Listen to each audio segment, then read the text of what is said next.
Hello, my name is Russell Armstrong from Commerce, Texas, and today we're going to talk about this 1950 DHC-2 Dehavilland Beaver.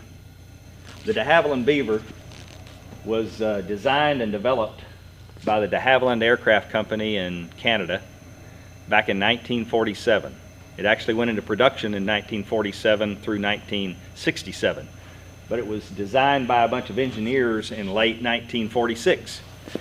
The Dehavilland Aircraft Company wanted an aircraft to be built that had a large payload capacity, had a STOL characteristics, short takeoff and landing characteristics, and could easily be fitted with tires, skis, and floats. And they went to a bunch of bush pilots and asked their opinion on what they wanted in an aircraft. And it's kind of funny, some of the stories. They said they wanted a pickup truck with wings, and this was the result of their efforts. So the first one rolled off the manufacturing floor in 1947.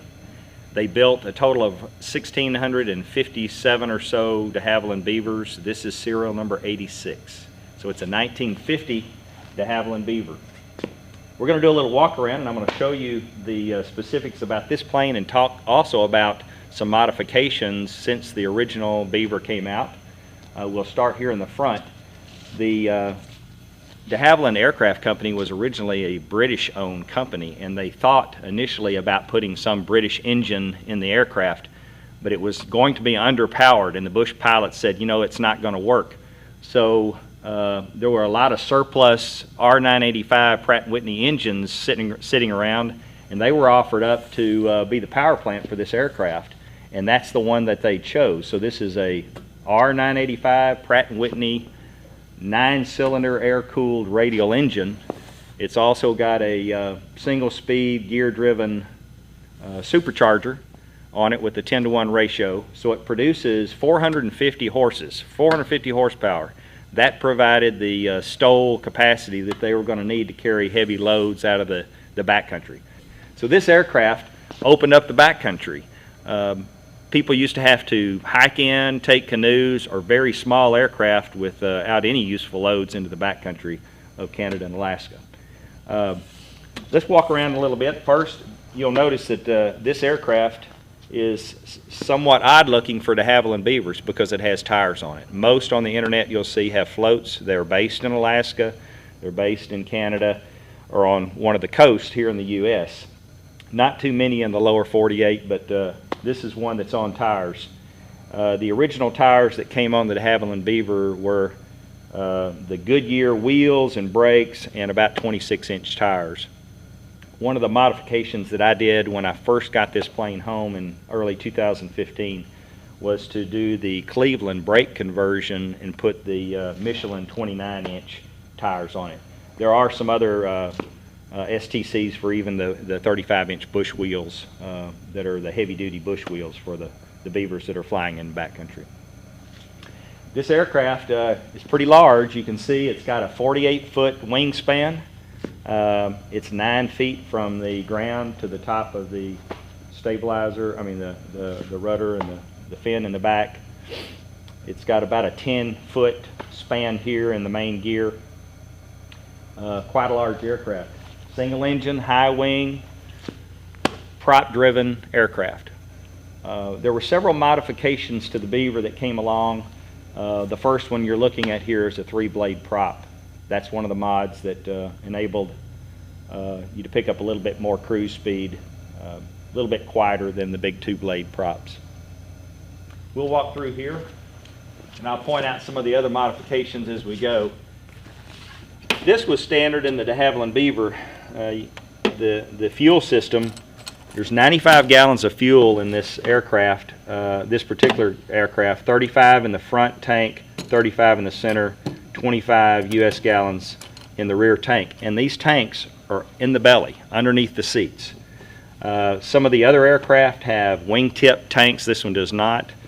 You can imagine if you're on floats and the airplane's almost 12 feet tall, it's cold and windy and icy, trying to fill tanks. This was one of the designs that these bush pilots said, you know, we need to make it easier to fill these aircraft fuel tanks. So these 3 tanks right here is very easy to get to. This is going to provide, even with this engine burning 22 or so gallons an hour, still going to give you 3.5 hours or close to 4 if you were leaned out in the higher of cruise time. When I brought the plane home from Canada in early 15, we ran about 3-hour legs, and that's about it. It was time for a break and a refuel. So the de Havilland Aircraft Company is no longer in business, but Viking Air out of Victoria, Canada, bought all of the jigs and a lot of the original designs of the Beaver. There's a couple of other companies, Sealand Aviation up in Canada and Kenmore Aviation or Kenmore Aircraft up in Seattle, Washington. They have multiple STCs for the Beaver. One of them is this bubble window. So when you open the aircraft, you can see someone that's sitting right here in this seat provides much more shoulder space, and they can also look down a lot easier with the bubble window. That's a nice modification. One of the other mods is this window here is a nice large square window versus the round porthole window that used to come with that as well. One unique thing that was, again, all in the design, and probably by the Bush guys had a lot of input in it, was they didn't want the flaps to interfere with the operation of the door. On a lot of aircraft, if the flaps are down, it will usually hit somewhere in the middle of the glass, and a lot of airplanes and doors have been damaged because someone tried to get out with the flaps still engaged or down. But this flap, as you can see, is a large flap. Right now it's in the landing configuration. I suspect this flap is around 48 to 55 degree down, 55 degrees down now for the flap landing setting. And then out here on the end, you can also see how the ailerons have drooped a little bit as the flaps have come down.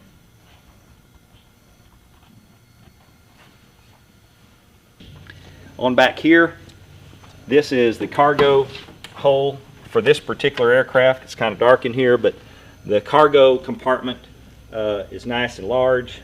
You can keep tools, oil, spare parts, and things in there. Most of the cargo on my aircraft goes behind this center seat. The original aircraft was designed for 1 pilot and up to 6 passengers. That's 3 across here, 2 up front, and then 2 more here in the back. My plane does not have the back 2 seats installed, so I use all of this as cargo area. This 3 across was also one of the STC mods instead of individual seats or sling seats, so they made a 3 across row as well. Back here, you can see that this aircraft, being serial number 86, you can look up this skin and you can see that it's still nice and smooth. These aircraft were workhorse airplanes. There's probably not any of them out there today that hasn't at one point in time been damaged, whether it's been wingtips into trees, crashed, turned upside down in the ocean. So a lot of work has been done on these aircraft. This airplane in particular had extensive work done by Sealand Aviation up in Canada back in 2013, which included a lot of new skin, a new paint job, and some interior work up in the panel, as we'll see once we go on back up there. This is the stabilizer. You'll notice here there's some fins here on the back of the stabilizer. These are actually for water. When the plane's on floats, these provide additional stability on the water as well as in the air. The former owner left them on for 2 reasons. He said one because they look pretty cool, but also it did provide better stability in flight. I left them on as well. I did not buy the straight floats that he had to go with the plane. Most of these planes went either on skis in the winter and floats in the summer. He had actually put tires on his during part of the season and then back on floats. So he just left his stabilizer fins on this aircraft. One real unique thing about the Dehavilland Beaver, and again, I credit the design work, is the balance that's in the elevator. How many airplanes can you pick up that have this large of elevator and you let go and it stays exactly where it is? This is extremely balanced. It is on a cable and pulley system, but at the same time, the weight and the balance of all of the control surfaces are just unbelievably balanced. Same way with the ailerons when you're in flight. Come on around here. This particular plane did not have a rudder trim mechanism. Some of the later models actually had a rudder trim knob up in the cockpit. So this one just has the trim tab back here in the back. I have not adjusted that trim tab. It flies straight and true, hands off, so no need to mess with that. Something unique about my aircraft, I'll go ahead and point out, is the N number. November 522 Papa Juliet was the N number that I selected that was available at the FAA when I bought the plane. It was still registered in Canada as GRA something, CF-GRA, that's what it was, Charlie Foxtrot-GRA.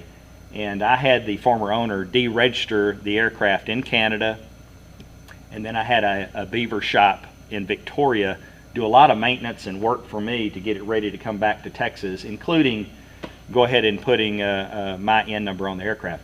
522 is my father's birthday, May 22nd. We called him Papa John, so we thought that was a fantastic N number to honor him. I lost my dad in 2010. He loved to fly. My mom and he both were pilots, and I was a pilot growing up, and thought we'd honor him with the N number. This hole here, if you look through, it goes all the way through the body. You know, if someone wanted to run a broomstick or something through there to just help move the tail around, you can. It's quite a heavy aircraft when it's on the ground, especially on tires. The empty weight of this airplane is 3,000 pounds. It's got a gross weight of 5,100 pounds, so a 2,100 pound useful load. With the 95 gallons of fuel and some 600 and something pounds there, I can still, with full fuel, put another 1,530 pounds in the aircraft. To say that a different way, you could put 4 200-pound men in the aircraft and then still put 700 pounds of luggage or whatever behind you. Like a lot of airplanes, if you can shut the doors, it will probably fly, but the gross weight is 5,100 pounds. So I'm going to go ahead and open this back up and let you eyeball this particular door and the design of the door. It's approximately 39 inches square, and the reason they wanted that, they wanted to be able to roll a oil barrel 50-gallon drum, either stand up vertically or roll this into this aircraft. So, you know, this seat here, I can pull a couple of pins and pop this seat forward just like you can in some new cars. But you know, this opened up this area here to be able to put a lot of contents or storage or materials into the aircraft and fly out. On the internet, especially with some of the planes on floats, I've seen boats strapped to the struts. I've seen four-wheelers strapped out here on the struts. It really is a workhorse.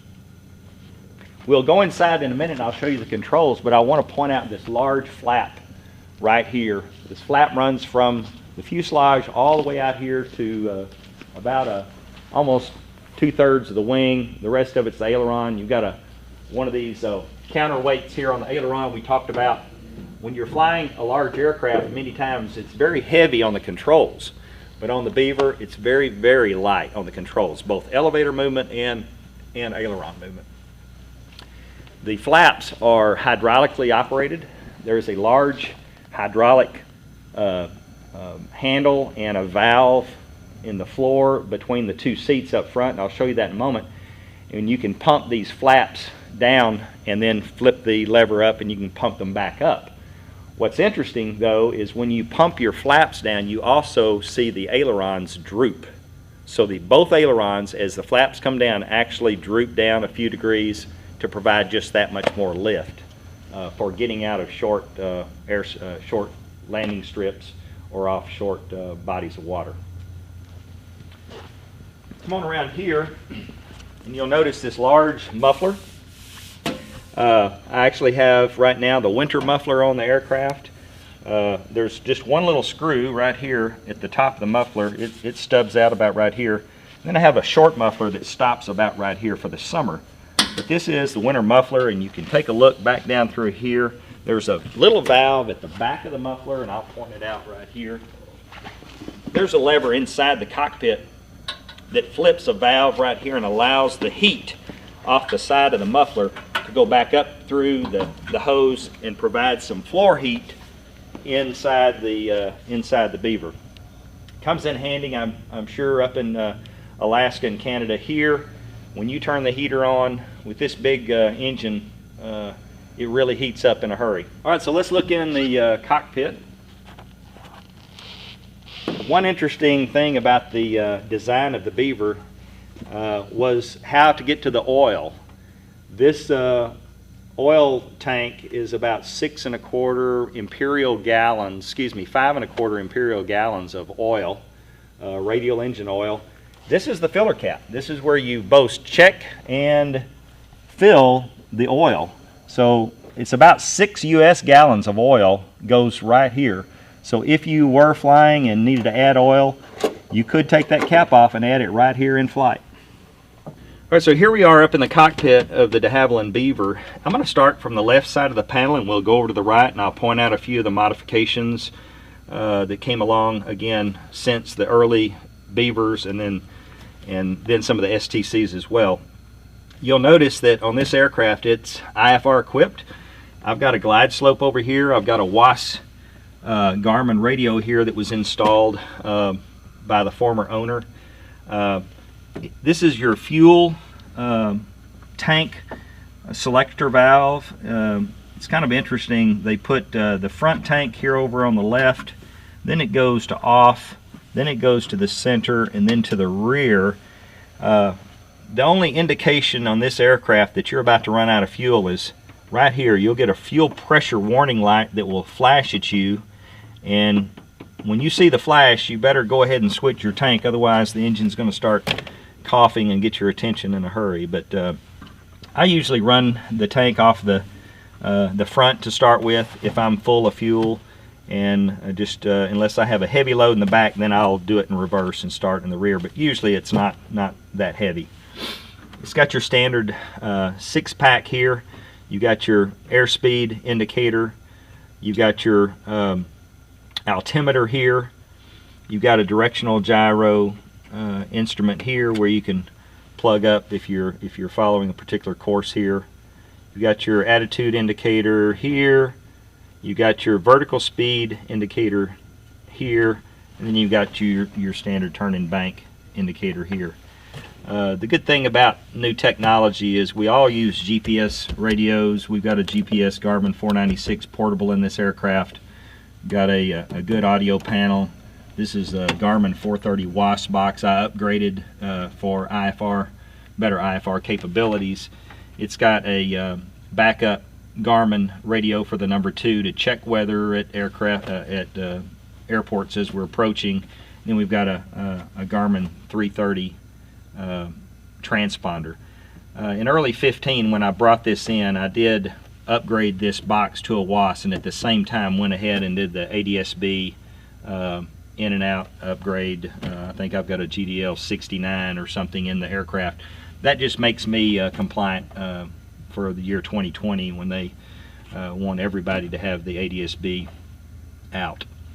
One of the modifications that you would see on an aircraft, the original Dehavilland Beavers, actually this is the throttle, this is the prop governor, and this is the mixture. But the original Dehavilland Beavers, they were not in this order.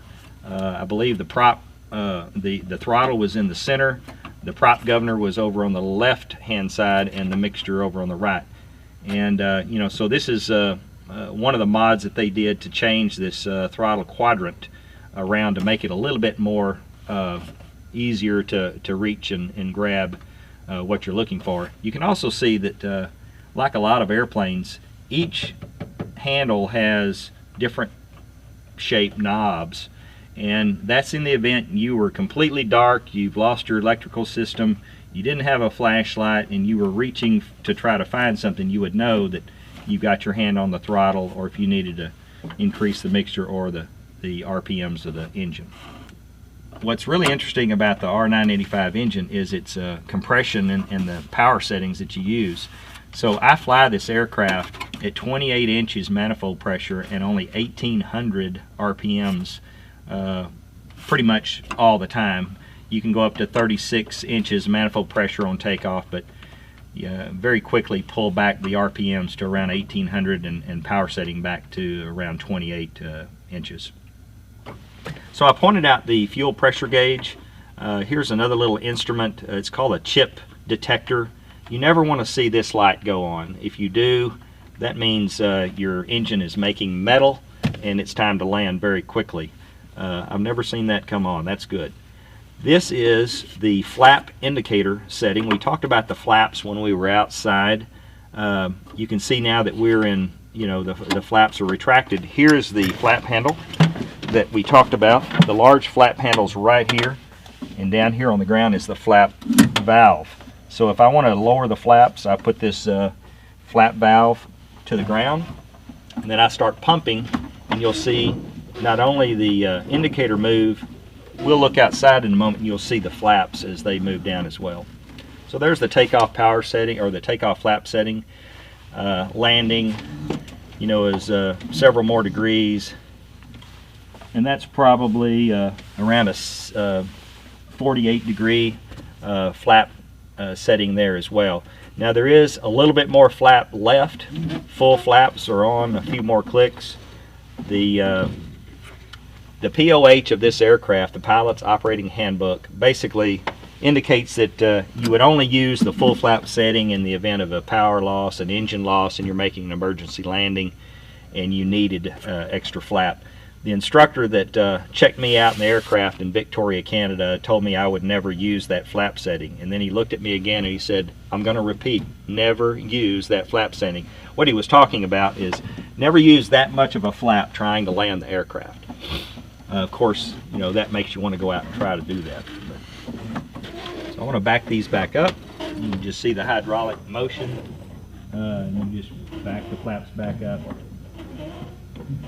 and get it back to completely out. Moving down here, these three knobs right here basically are tension knobs for your controls here. If those are backing off too easy and you want to tighten up the tension, you just tighten down that knob. They're pretty good shape right now. I won't mess with them. So this gauge here is your fuel pressure gauge. When we start these large radial engines up, this needle will immediately jump over here to 100 psi, and you really have to idle them down and give them time to warm up. We're trying to warm up 6 gallons of very thick engine oil, and you just don't want to speed that process up. So we need to be able to do our full run up and go to full manifold pressure and keep under that 100 psi, or we could blow the lines off the engine.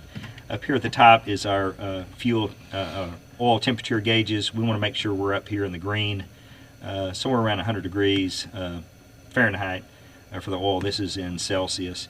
Then you got fuel pressure gauge over here. You're going to have about 5 pounds psi on the fuel pressure, which would be normal.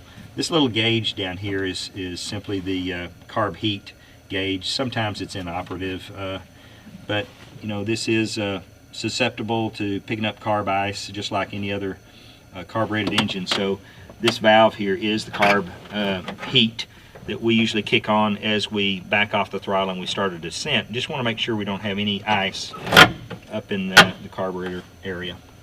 Here are the fuel gauges. Now this is really interesting and probably not the greatest design. You've got 3 fuel gauges for each, one for each tank. What's interesting is you've got a front fuel gauge, then they put the rear gauge up here and the middle gauge over here. So we've got front, rear, middle. If you go back over to this valve, you've got front on the left, off on the top, then center, and then rear on the bottom. So you would think the design would have been a little bit different to match the valve. So that's the reason, again, my instructor, he painted the tip of this white just to make sure I never turn the fuel off. That would not be good. And then here at the bottom, you've got a cylinder head temperature gauge, and you want to make sure the cylinder head temp's above 150 Celsius before run up and takeoff. Up here in the top of the cockpit, you can see a temperature gauge, and I'm not sure if you can see this, but right here in the bottom you can kind of see a little rust right in the bottom of this gauge. This aircraft, when it was for sale, was advertised as no damage history, complete logs, and I love the color of the plane, and that's the reason I called on it. Well, after my pre-buy was over, the guy up in Canada called and he said, well, I'll tell you with 99% certainty this aircraft has been upside down in the ocean. And of course I said, how can you tell? And he said, well, the telltale sign is right here. When you have a rusted out temperature gauge up the top of your cockpit, that pretty much means this aircraft dumped over, probably landed with its wheels down, with its amphibian floats, or another accident in the ocean, and that's pretty much the telltale sign. Here you've got just a standard compass. This probably wasn't original. It's more of a vertical compass card now, but the original would have been probably a whiskey compass that they would have to have in the plane. Here is the trim for the elevator. You can trim from either side. This just depends on who's flying, the guy on the right or the left. You can just kind of see if you're going to nose down or nose up. You can just turn this knob. I usually take off with 0 neutral elevator trim, and it'll fly right off of a 3-point position pretty quickly.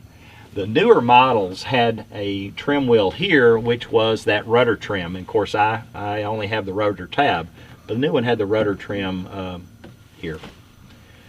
Here on the left and on the right is the air conditioning in the Beaver. These are big vents, let a lot of air through here, so this guy here gets blown out when this vent's on, and really that vent here on the co-pilot side is really blowing a lot of air this way. And of course here's some night lights, red and white lenses for flying at night. I do have some panel lights in the panel, but I do use these. I'll usually have to use them with the white light rather than the red, because the red's just a bit too dim for me. Then you'll see a lot of switches down here in this particular panel. This is mainly your mags and switches to turn various aspects of the aircraft on. So right here's would make the mags hot. It's off now, right mag, left mag.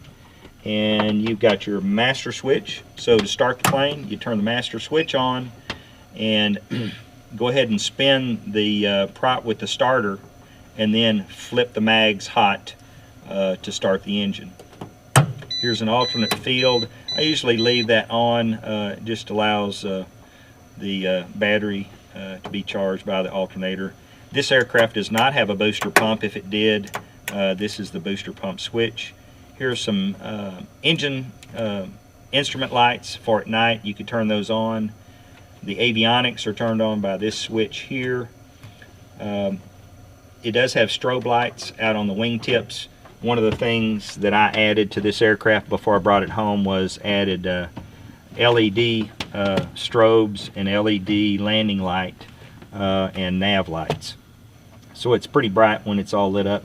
It also has the pulse light. It's got one large landing light up on the left wing, and when you put it in the pulse mode, it just sits there and flashes. So during the day, usually coming into an airport, I'll have that on to help other aircraft spot you. The landing light will make that a solid landing light beam. And then you've got the beacon on top of the stabilizer and vertical fin. You've got your navigation lights above the fuselage and out on the wingtips, and then some interior lights and the pitot heat tube.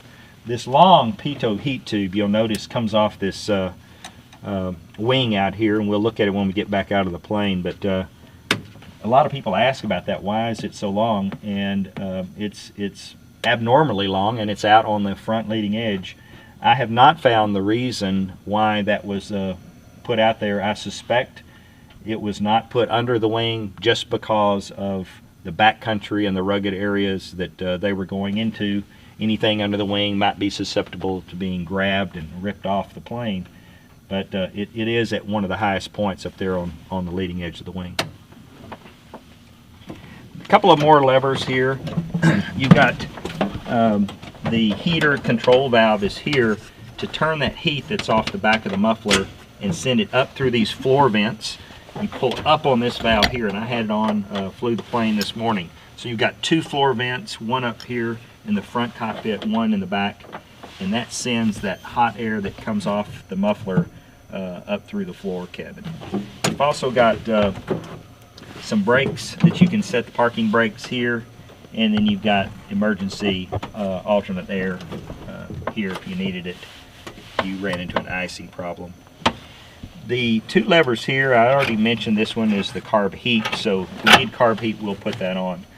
When you start the aircraft, there's 2 valves we need to, there's 2 things we need to use. One is the primer pump, and then this is the wobble pump. So when we wobble this, you'll see the fuel pressure gauge move, and we're actually filling the lines with fuel, and that's what that does. You do not want to exceed the 5 pounds PSI. Again, we could blow those lines there, but we just wobble that to build pressure in the lines. The other is the primer, and the primer is over here. It's hard for you to see. It's right here on the door, and so you have to prime those cylinders, and to do that, you got this primer right here, and usually it takes about 5 good shots of fuel. That's 1 prime right there. That plus wobble pump over here to wobble those fuel lines full before you start the engine. And then really the last valve up here is this one here, and you can't, it's kind of hard to see, but it's got a safety wire on it right here. In other words, this valve is wired down. It's right there, it's tied to that screw. In the event we had a fire in the engine compartment and I needed to shut everything down, I would grab this lever and pull up on that. That would shut off both the fuel and the oil to the engine. It's just an emergency shut-off valve. I hope I never have to do that. Some of the other Beavers also have a fire suppression system that you could push a button and it would release a fire CO2 type suppression bottle and just blow that fire suppressant all over the engine, try to put the fire out. Over on the right side of the panel, just a few breaker switches. Someone put in a little music in. I've not even checked that to see if it works, but I guess if you had something you wanted to pipe through the intercom system, you could do that as well. I've already pointed out these radios and the transponders. Over here is the emergency locator beacon switch, ELTs. In the event we had a very rough landing, the ELT is armed, and that would send out a signal to the rescue crews, letting them know that November 522 Papa Juliet, owned by Russell Armstrong, is down. It does have the 406 ELT in it that lets them know not only what aircraft but who owns the aircraft and send out the rescue signal. This is the Hobbs meter that just runs the times on the aircraft. Some of these run when the engine starts. Others are hooked up to the RPMs or manifold pressure, probably RPMs, so really they do not start clicking until you're taking off, and it knows, so that way it's counting the flight time, not just the engine run time. This one actually, when you start the engine, it starts clicking off time. This aircraft actually has 19,500 hours on it now, so it's not a low time older aircraft. It's a higher time, but there's many an aircraft this age, now 67 years old this year, that have much higher times than that. And of course it always goes back to the maintenance program and how well it was restored and rebuilt when it was damaged. And I've owned it now for 2 annuals, and I had Victoria Air go through it when they had it, and they believe it was well rebuilt, probably after its accident back in its history. So this aircraft was the single yoke Beaver design. It was made for, you know, the single pilot in the left-hand seat, the passengers here and in the back. But it also had the throwover yoke capacity, so you just pull this little plug out here, and you can, during flight, just hand the yoke over to the right side pilot, if there's a pilot over there, or a passenger, and let them fly the aircraft. This plane only has one set of brakes, and it's on the pilot side.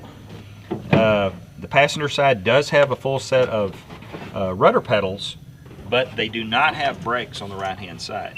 So as you can imagine, it was quite difficult for the gentleman up in Canada to find an instructor willing to give an old Texas boy a checkout in a Dehavilland Beaver when the guy in the right seat didn't have a yoke and he didn't have any brakes. So it was about the third guy that agreed to give me a check ride, and of course it went fine.